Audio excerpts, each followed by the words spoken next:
Σας ευχαριστώ. Καλησπέρα σας.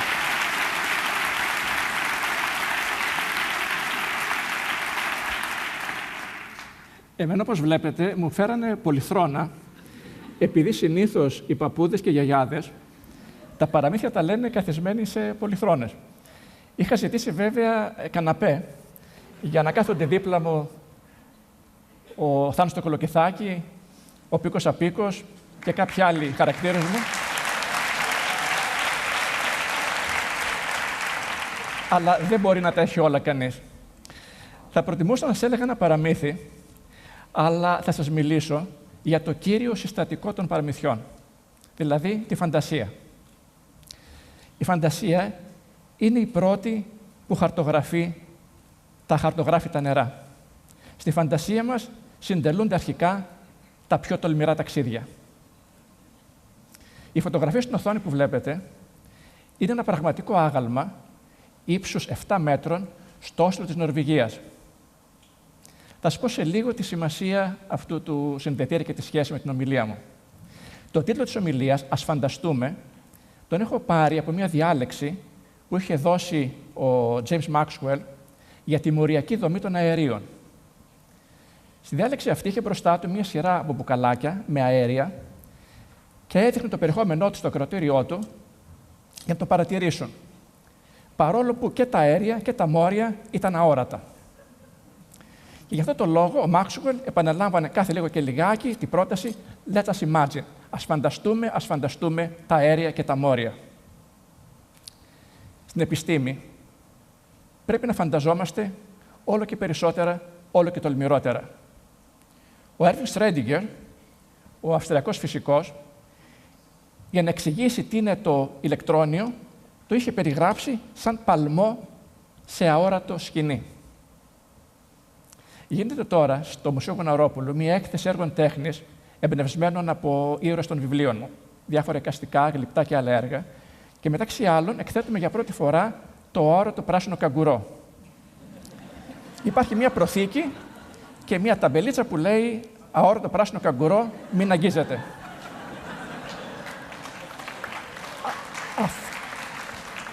Αυτό τα παιδιά το βρίσκουν διασκεδαστικό.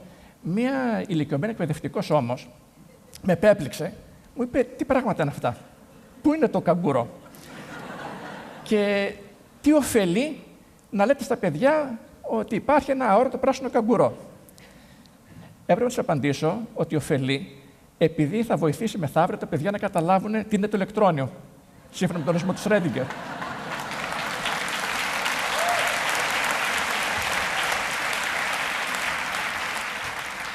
Δεν της το είπα όμως, της είπα ότι έχει πάει στο τουαλέτα το καγκουρό και επιστρέφει όπου να είναι. Και είχε ένα άλλο πρόβλημα. Εκθέτουμε επίσης ένα παγάκι από δροσοσταλίδες χρυσάνθεμου. Το οποίο και αυτό δεν υπήρχε. Μου λέει, πού είναι το παγάκι, της λέω, μόλις έλειωσε. Αν ερχόταν λίγο νωρίτερα να ερχόσαστε, θα το βλέπατε. Η φαντασία, δηλαδή η ικανότητα να συλλαμβάνουμε στο νου μας εικόνες και ιδέες πέρα από την εμπειρική πραγματικότητα, έχει, πιστεύω, άμεση σχέση με την τεχνολογική πρόοδο, με την επιστημονική σκέψη και ζητούμενο σήμερα την οικονομική ανάπτυξη. Ο σημαντικότερος συντελεστής παραγωγής, είχε πει ο Kenneth Boulding, ο οικονομολόγος, δεν είναι ούτε η γη, ούτε τα εργατικά χέρια, ούτε το κεφάλαιο. Είναι η φαντασία. Και αυτό το δικαιολογεί επειδή, σε αντίθεση με όλους τους άλλους συντελεστές παραγωγής, οι οποίοι έχουν συγκεκριμένα όρια, η φαντασία, λέει ο Boulding, είναι απεριόριστη. Και συνεπώς τα ωφέλη της ανυπολόγιστα. Και προσθέτω και κάτι άλλο, ότι η φαντασία δεν είναι μόνο απεριόριστη, είναι και φτηνή. Δεν χρειάζεται να δανειζόμαστε για να τη χρησιμοποιήσουμε. Για να επιστρατεύσει κάποιος τη φαντασία του, ώστε να επινοήσει κάτι το πρωτοποριακό ή να λύσει κάποιο πρόβλημα, δεν απαιτείται ούτε προηγμένη τεχνολογία, ούτε υψηλά ερευνητικά κονδύλια. Ο Έντισον, που έχει κάνει πάνω από 1000 εφευρέσεις, το είχε πει πολύ απλά. To invent, you need just a good imagination and a pile of junk. Για να εφεύρεις, χρειάζεσαι μόνο καλή φαντασία και ένα σωρό σκουπίδια. Χαρακτηριστικό είναι το παράδειγμα του Σπράγκλερ, ένας θυρωρός, ο οποίος έπεσε από άσθμα και όταν ξεσκόνιζε, τον ενοχλούσε η σκόνη. Προσπαθούσε λοιπόν να βρει έναν τρόπο, αντί να ανακυκλώνει τη σκόνη, να απαλλάσσεται από αυτή. Έτσι επινόησε την πρώτη ηλεκτρική σκούπα, χρησιμοποιώντας αρχικά έναν ανεμιστήρα και μία μαξιλαρωθήκη. Ονόμασε τη σκούπα αυτή Sweeper και χάρισε μερικές ακόμα σε φίλους και συγγενείς στις γιορτές. Μία από αυτές τις σκούπες τη χάρισε στην ξαδέλφη του, την Σουζάννα Χούβερ.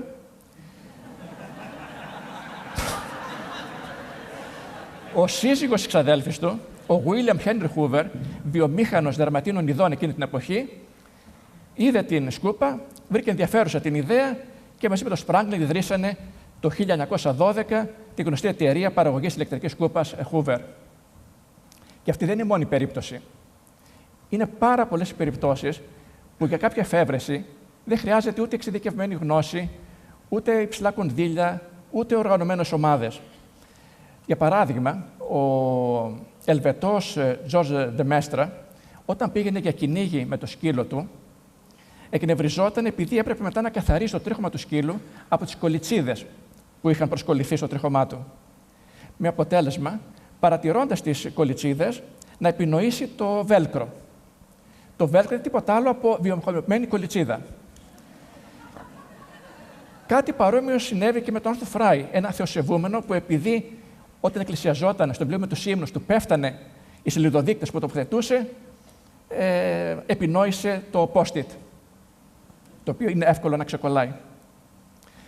Και διάβαζα μόλις πριν 2-3 μέρες εφημερίδες, το είδατε κι εσείς, για έναν Αργεντινό μηχανικό αυτοκινήτων που χρησιμοποιώντας στο σπίτι του, υλικά που βρήκε στο σπίτι του, δηλαδή μια γυάλινη κανάτα, μια κούκλα, μια σακούλα και ένα μανίκι, επινόησε μια συσκευή τοκετού που αναμένεται να μειώσει καισαρικές τομές και να σώσει πολλά νεογέννητα. Ο ένας με μαξιλαρωθήκη με ανεμιστήρα, ο άλλος με κανάτα και μανίκι, δημιουργούν κάτι το καινούριο. Αν είχαμε στη χώρα μας μερικές τέτοιες εφευρέσεις, μερικές τέτοιους ανθρώπους, θα βγαίναμε συντομότερα από την κρίση, πιστεύω. Και αυτό για να καινοτομήσουν οι πρωτοπόροι επιστήμονες, επιστρατεύουν πιο πολύ τη φαντασία τους παρά τις γνώσεις τους. Ο Αϊνστάιν το είχε θέσει ξεκάθαρα. Η φαντασία είναι σπουδαιότερο εφόδιο από τη γνώση. Επειδή η γνώση περιορίζεται σε αυτό που καταλαβαίνουμε μια συγκεκριμένη ιστορική στιγμή. Ενώ η φαντασία αγκαλιάζει όλα αυτά που θα κατανοήσουμε στο μέλλον. Και έρχομαι τώρα σε κάτι που πιστεύω πολύ βαθιά και το λέω και το ξαναλέω, ότι στόχος εκπαίδευσης του εκπαιδευτικού συστήματος δεν πρέπει να είναι τόσο η μετάδοση γνώσεων, όσο η καλλιέργεια της δημιουργικότητας και φαντασίας του παιδιού. Το έχω πει σε πολιτικούς, το έχω πει σε υπουργούς παιδείας, αλλά δεν φαίνεται να το καταλαβαίνουν. Και μάλιστα πρόσφατα, σε ένα βιβλίο με τίτλο Big Data, του Victor Mayer, σε μία κριτική του, γράφει ο Justin Webb, γιατί να σπαταλάμε το χρόνο μας μαθαίνοντας γεγονότα. Όσο ήταν απαραίτητο να τα απομνημονεύουμε από βιβλία, μπορούμε να τα έχουμε διαθέσιμα ανά πάσα στιγμή και ορολεκτικά στη τσέπη μας, σε μία μικρή συσκευή ή μεθαύριο ακόμα και στα γυαλιά μας. Και πάλι ο Einstein, never memorize something that you can look up. Παρ' όλα αυτά, η ενθάρρυνση της δημιουργικότητας και η καλλιέργεια της φαντασίας είναι από τις πιο παραμελημένες πλευρές των συγχρόνων εκπαιδευτικών συστημάτων. Παραγεμίζουμε τα παιδιά σαν γαλοπούλες με γνώσεις, πληροφορίες, γεγονότα και αφήνουμε τη φαντασία τους να λιμοκτονεί. Τα παιδιά εισέρχονται στο σχολείο πρικισμένα με πλούσια φαντασία και αποφυτούν με φαντασίες ατροφικές ή στραγγαλισμένες. Το βλέπω στα σχολεία που πηγαίνω. Τα μικρά παιδιά με τα οποία επικοινωνώ είναι γεμάτα φαντασία. Μετά από λίγο τα βλέπεις γιατί σαν πιόνια, σαν ρομπότ και αγχωμένα κιόλας από αυτά που πρέπει να μάθουν. Και έφτασε η ώρα του συνδετήρα. Σε μια μελέτη, Breakpoint and Beyond, Mastering the Future Today, οι ερευνητές παρουσιάζουν τα αποτελέσματα μιας έρευνας σχετικά με τη δημιουργική σκέψη. Και για τη μέτρησή της χρησιμοποιούν συνδετήρες. Όχι μόνο συνδετήρες, τούβλα και άλλα περίεργα αντικείμενα. Το ερώτημα σχετικά με το συνδετήρα είναι πολύ απλό. σε τι μπορεί να μας φανεί χρήσιμος ένας συνδετήρας. Οι περισσότεροι ενήλικες καταφέρνουν να σκεφτούν το πολύ 10 με 15 χρήσεις του συνδετήρα. Αν κάποιος απαριθμίσει πάνω από 145 έως 200 χρήσεις του συνδετήρα, θεωρείται ιδιοφυΐα σε αυτόν τον τρόπο σκέψης. Η έρευνα ήταν διαχρονική. Αξιολογούσαν τα ίδια άτομα σε διάφορα στάδια της ζωής τους. Σε ηλικία 5 ετών, το ποσοστό των παιδιών που σκόραρε στο υψηλότερο επίπεδο, πάνω από 145 χρήσεις του συνδετήρα, ήταν 98%. Δηλαδή, όταν λέμε τι να κάνεις στο συνδετήρα, εννοούμε να το ξεδιπλώσεις και να το κάνεις αγκίστρι, ή να τον κάνεις σελιδοδείκτη ή μπρελόκ, ή το τούβλο να χρησιμοποιήσεις για να κρατάς μια πόρτα ανοιχτή. Δηλαδή, χρήσεις πέρα από τη συνηθισμένη, καθιερωμένη χρήση του συγκεκριμένου αντικειμένου. Σε ηλικία 8-10 ετών το ποσοστό μειώνεται δραματικά, σε 50% και ούτω καθεξής, ώσπου όταν ηλικιωνόμαστε, η μόνη χρήση που μπορούμε να σκεφτούμε για ένα συνδετήρα είναι να συνδέουμε χαρτιά μεταξύ τους.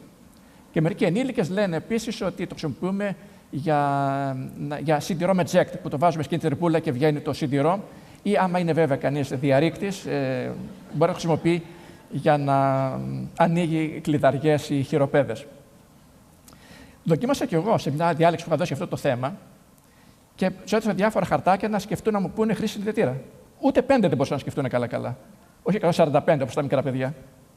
Δηλαδή, διαθέτουμε ικανότητες, τις οποίες αντί να τις αναπτύξουμε στο εκπαιδευτικό σύστημα, τις τραγκαλίζουμε, τις χάνουμε. Μαθαίνουμε τα παιδιά να υπηρετούν την πραγματικότητα αντί να την ξεπερνάνε.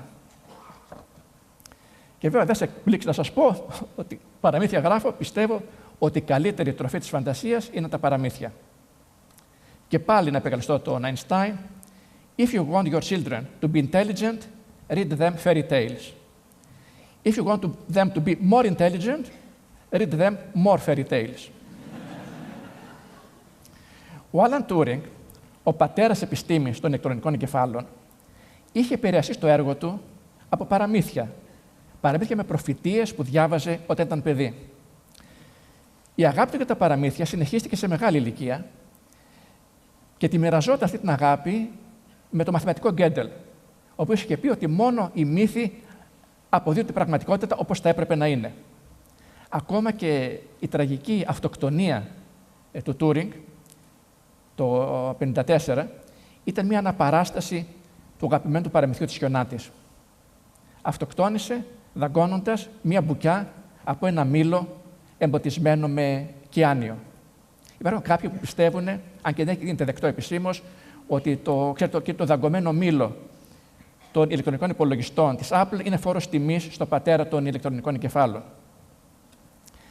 Δεν έχουμε καιρό να σας απαριθμίσω το ρόλο που έχουν παίξει τα παραμύθια στη ζωή πολλών σημαντικών ανθρώπων. Γιατί όμως είναι σημαντικά τα παραμύθια και ο μύθος? Επειδή ο μύθος προηγείται. Η πραγματικότητα έπεται. Γοργόνες κολυμπούσαν ανέκαθεν στα παραμύθια, όπως επίσης και κένταυροι κάλπαζαν ανέκαθεν στα παραμύθια.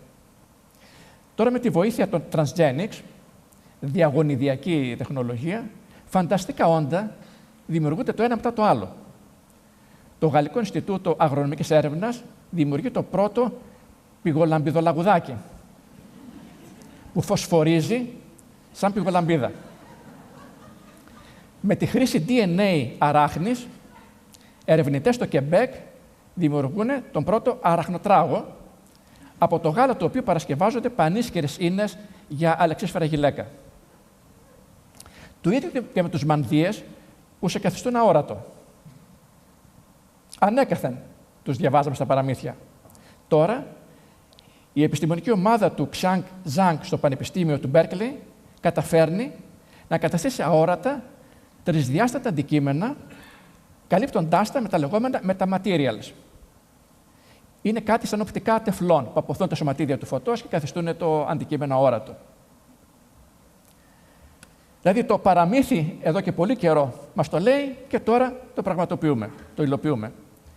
Και τώρα η δική μου ταπεινή συνεισφορά στην επιστήμη, στο πρώτο μου παραμύθι που δημοσιεύτηκε πριν από πολλά χρόνια σε ένα περιοδικό «Η Διάπλαση των Παιδών», ένας ποντικός τρώει μια σελίδα ζωολογίας σε μια βιβλιοθήκη με τη ζωγραφιά μιας γάτας. Αυτό του δίνει την αυτοπεποίθηση να επιχειρήσει να φάει μια αληθινή γάτα. Τη Γρατζουνίλδη, όποιοι το έχουν διαβάσει αυτό το βιβλίο. Ένας φοιτητής μου έφερε στο Πανεπιστήμιο πρόσφατα μερικές φωτογραφίες που είχε δώσει στη δημοσιότητα το πρακτορείο Reuters και μου είπε: να, η ιστορία της Γρατζουνίλδης και του Ιγνάτιου γίνεται πραγματικότητα. Φωτογραφίες ενός ποντικού που αντιμετωπίζει άφοβα μία αμήχανη γάτα. Από μία έρευνα Ιαπών επιστημόνων σχετικά με τις πηγές του φόβου. Επίσης, ένα άλλο μου βιβλίο είχα περιγράψει, το ονόμασα το χαμελοντικό σακάκι. Ένα σακάκι που όταν το φοράς αλλάζει χρώμα ανάλογα με το που βρίσκεσαι. Αν για παράδειγμα κάνεις περίπατο σε ένα λιβάδι με παπαρούνες, το σακάκι γίνεται πράσινο με κόκκινες βούλες. Αν κάνεις περίπατο κοντά στη θάλασσα, γίνεται γαλάζιο με άσπρες κυματιστές γραμμές. Άμα πέφτουν πεφταστέρια πάνω σου, γίνεται ασημένιο. Φανταζόσαστε την ικανοποίησή μου όταν διάβασα την είδηση για την τρίτη γενεά υφασμάτων, τις λεγόμενες ευφυείς ίνες, τα οποία υφάσματα αλλάζουν χρώμα ανάλογα είτε με το περιβάλλον, είτε σύμφωνα με άλλους παράγοντες. Και αυτά μπορεί να φαίνονται τώρα αστεία, αλλά έχω διαβάσει ότι οι έρευνες αυτές για αυτές τις ευφυείς ίνες που αλλάζουν χρώμα, ανάλογα με κάποιους παράγοντες, το περιβάλλον ή οτιδήποτε, χρηματοδοτούνται από Υπουργεία Εθνικής Αμήνης. Επειδή τέτοιου είδους υφάσματα είναι ό,τι πρέπει για καμουφλάζ. Δηλαδή, φοράς μια στολή που παίρνει το χρώμα του περιβάλλοντός σου. Ελπίζω παρόμοια τύχη να έχουν και άλλες εφευρέσεις μου, όπως το ηλεκτρικό ροφοσκόπιο ή το ελαφρύδι που ακούσατε πριν από λίγο ότι είναι το αντίθετο το βαρύδι. Και μάλιστα σε μια ομιλία που είχα κάνει για παιδιά, ένα παιδί ήρθε και μου είπε μετά: μη σας νοιάζει, κύριε Τρεβιζά, όταν μεγαλώσω θα εφεύρω το ελαφρύδι για να μην κουραζόσαστε ταξιδεύετε συνέχεια να κουβαλάτε τη βαλίτσα σας. Και δεν αποκλείεται στην επόμενη διάλεξή μου να έχουμε και ένα ελαφρύδι, να σας δείξουμε. Ας επιστρέψουμε τώρα στους συνδετήρες. Ο αδράνατος του συνδετήρα που βλέπετε αναφέρεται σε μία ακόμα συμβολική χρήση του συνδετήρα. Οι Νορβηγοί θεωρούν τη χώρα τους ως το τόπο επινόησης του πρώτου συνδετήρα του 1901, νομίζω. Οπότε, κατά τη διάρκεια του Δευτέρου Παγκοσμίου Πολέμου, οι Νορβηγοί, για να δείξουν ότι είναι όλοι ενωμένοι εναντίον του κατακτητή, αντί να χρησιμοποιούν κουμπιά, στέραν τα ρούχα τους με συνδετήρες. Ή μετά φορούσαν συνδετήρες. Όποιος φορούσε συνδετήρα στην Νορβηγία εκείνη την εποχή, κινδύνευε να συλληφθεί από την Γκεστάπο. Και για να σας δείξω το διωγμό της φαντασίας στην εκπαίδευση, που δεν έχουμε δυστυχώς τον χρόνο να σας αναπτύξω τους λόγους ιστορικά για τον οποίο διώκεται η φαντασία, θα σας πω μια ιστορία που μου τη διηγήθηκε, δεν ζει πλέον, ο θεατρικός συγγραφέας Ιάκωβος Καμπανέλης. Μια μέρα στο εκδοτικό οικοκέντρο που μιλούσαμε, μου είπε αυτή την ιστορία για την κόρη του, η οποία είναι μεγάλη γυναίκα τώρα. Μου είπε λοιπόν ότι στο σχολείο τους είχαν αναζητήσει από τα παιδιά να γράψουν πώς περάσανε το Σαββατοκύριακό τους ή κάποια γιορτή, δεν θυμάμαι. Και να κάνουν μια ζωγραφιά. Μου λέει ο Καμπανέλης ότι είχαν πάει με την κορούλα του μια εκδρομή με το αυτοκίνητο και όπως το αυτοκίνητο έτρεχε, παρατηρούσε το κοριτσάκι από το παράθυρο τον ήλιο ανάμεσα σε διάφορα διάσελα. Δηλαδή τον έβλεπε να εμφανίζεται, να εξαφανίζεται. Το ξανάβλεπε, όπως περνούσε το αυτοκίνητο. Και όταν η δασκάλα ζήτησε να κάνουν κάποια ζωγραφιά, ζωγράφισε μια σειρά από βουνά και ανάμεσά τους 5 ήλιους. Και γύρισε, μου λέει ο Καμπανέλης, κλαμμένη από το σχολείο, γιατί η δασκάλα είχε διαγράψει τους 4 ήλιους και είχε αφήσει μόνο τον ένα.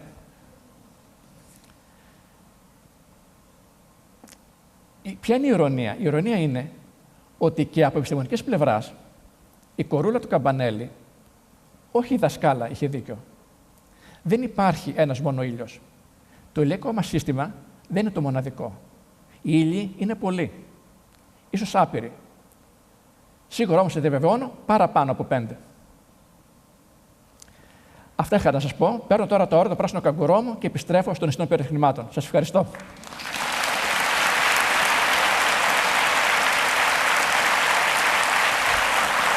Ευχαριστώ πολύ.